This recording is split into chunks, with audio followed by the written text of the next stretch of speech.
Then in Whatcom County, we're hearing more about two deputies who were shot while responding to a disturbance between two neighbors.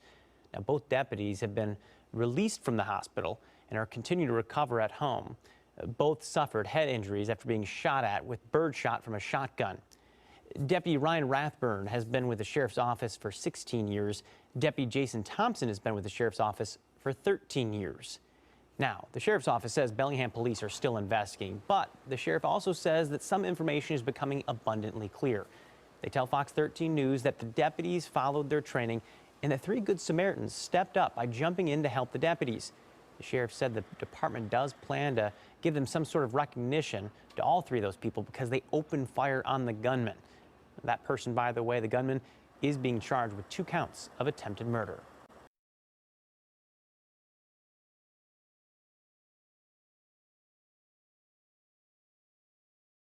Tabitha's Way donation bins in Springville, and it ends with 1 officer in the hospital and a man behind bars. But the part in between is what could have saved both of their lives. There's not many things in life that scare me. Needles, cameras, you know, that type of stuff. So when Derek Meyer was driving by on Main Street in Springville and saw a man punching an officer, he was not afraid to make a U-turn and stop to help. Had he not been in the right place at the right time, who knows what would have happened. Just before 2 p.m., an officer saw this man, Paul Douglas Anderson, in the Tabitha's Way donation bin, feet hanging out, clothes on the ground. The officer told Anderson to get out, and he did, but then he attacked the officer. As officers, we try and maintain the mentality that this is something that could happen, you know, any day of the week. He looked like he was in some serious pain. Meyer explains how it felt getting out of his car to help. It was like time actually slowed down or even stopped. As Meyer approached, he drew his concealed carry pistol. I've always said that I would much rather get in a fist fight with my gun securely holstered to my side than ever have to pull my gun, especially ever have to use my gun. He aimed it at Anderson. I was yelling, you know, get off, stop, but within 2 seconds you can only yell so much. Just as Meyer says he had a clean shot, Anderson stopped punching the officer and ran off. Corporal Corey Waters with Springville Police says it made all the difference. He definitely stopped the attack from continuing and becoming much worse. He might have even saved either one of their lives. You know, it could have gone really bad even for the suspect. After forcing a lockdown at a nearby elementary school, officers found Anderson hiding under a flatbed trailer. I did what I did because of who I am, not to get any extra attention or to have people talk about me or anything I did. Meyer says he's just glad that he could help and that his concealed carry weapon and training came in handy. That officer did suffer a fractured eye socket and serious cuts, but he will be okay. Live in studio, Lauren Hanley, Fox 13 News, Utah. Utah Department of Health has confirmed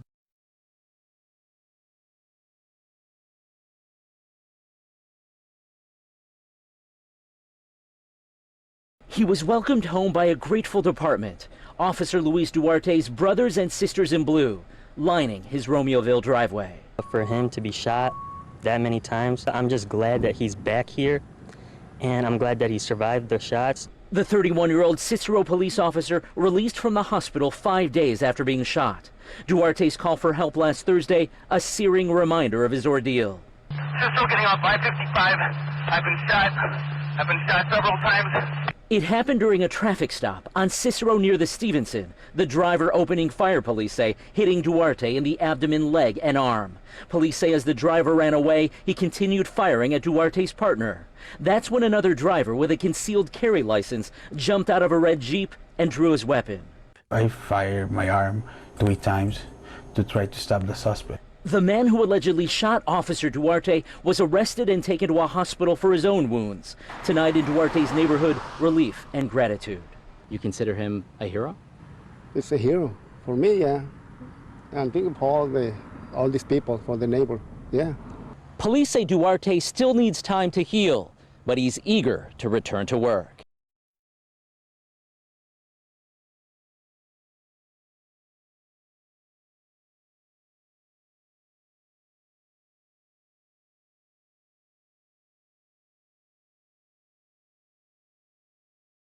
Now, the Sheriff's Department says Foster attacked a deputy and beat him. But then a woman grabbed her gun and shot Foster. 2 other men nabbed Foster when he ran and attacked an elderly woman. Fox 5's Angelique Proctor has followed this crazy story, joins us now live. Angelique, how is that deputy tonight? Well, that sergeant is pretty banged up. He has some swelling, but he is recovering tonight at home. Meanwhile, the sheriff is thanking those good Samaritans who got involved and potentially saved the officer's life. The story's still a little bit unclear. What we do know is Dawson County Sergeant Randy Harkness gave wanderer Justin Foster a courtesy ride to this Chevron gas station on Georgia 400 Tuesday afternoon. Suspect Foster was down on his luck. When the sergeant went into his wallet to pull out money to help Foster, the sheriff says the strangest thing happened. We do know that he physically hit him and struck him in the head and face area. The sheriff says a female Good Samaritan ran to the sergeant's aid. She seen the assault. She got out of her vehicle, and then she did fire upon the suspect. And she struck him? Yes. The sheriff says wounded suspect Foster kept going and found 4 other victims. He allegedly tried to carjack a woman here at the Chevron, then ran over to the McDonald's where he beat an elderly woman and tried to take the cars of 2 others. That's when more bystanders got involved. We had several Good Samaritans came to the aid to detain the suspect. Sergeant Harkness is a 24-year veteran who is on the mend tonight, while suspect Foster is still in the hospital. The sheriff is thanking all of those people who risked their lives and got involved. Honestly, I can't thank them enough for what they done, the actions they took. I would hate to think what could have happened had the gun been removed. They were just absolutely heroes in my opinion.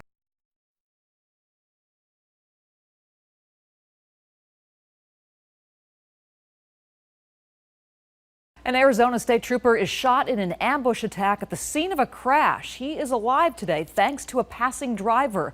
Officials say the trooper was responding to a call about a potential shooter on the highway when he came across an overturned vehicle. He was securing the area when the suspect attacked him, shooting him at least once in the chest before leaping on top of him. That's when a civilian driver pulled over, grabbed his personal gun, and shot the suspect. He then picked up the police radio and called for help. Hello, officer down, officer down. Sorry, this is a civilian. He's in real bad shape. Please send air support. The suspect was killed. The woman in the crash also died. The trooper is in stable condition and is expected to recover. Police are now looking into a motive for the attack.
DeBoard, honored for his bravery.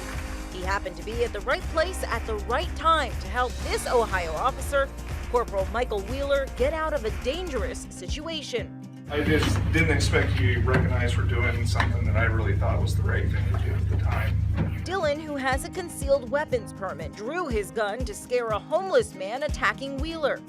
The situation so bad, Wheeler was unable to call for backup or reach for his gun. That's when Dylan stepped in to save the day. He was recognized with the city's Citizens Award of Valor, an officer forever thankful for a job well done.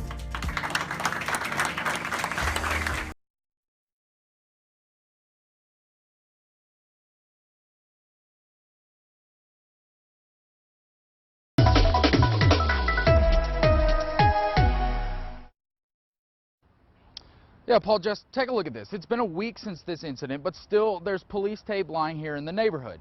Today we did learn some new details from police officers telling us that a man saw that officer getting hit in the head with his own baton, and that's when investigators say that man came up with a gun and demanded that that suspect stop the attack. Guns drawn, officers rush a home on Park Place. Inside, burglary suspect Tremaine Williams. Just minutes earlier, police say his brother, Jermaine Williams, had somehow gotten a hold of a rookie officer's baton. This after a foot chase. He began beating the officer over the head with the weapon, seriously injuring the officer. Today, KOCO learned how the officer survived the beating. An armed citizen confronted the suspect and ordered him to stop the attack. That's when Williams dropped the baton and took off running. Police say the heroic citizen wishes to stay anonymous out of fear of retaliation. But investigators tell us the man may have saved the officer's life. We're very thankful that that citizen was brave enough to leave a point of safety and go to the aid of the officer and stop the attack. Now, that officer was hospitalized in that attack, but police tell us that since then he has been released, and tonight he's doing just fine. Reporting live tonight near Northwest 10th and May, Brian Chlonsky, KOCO 5 News.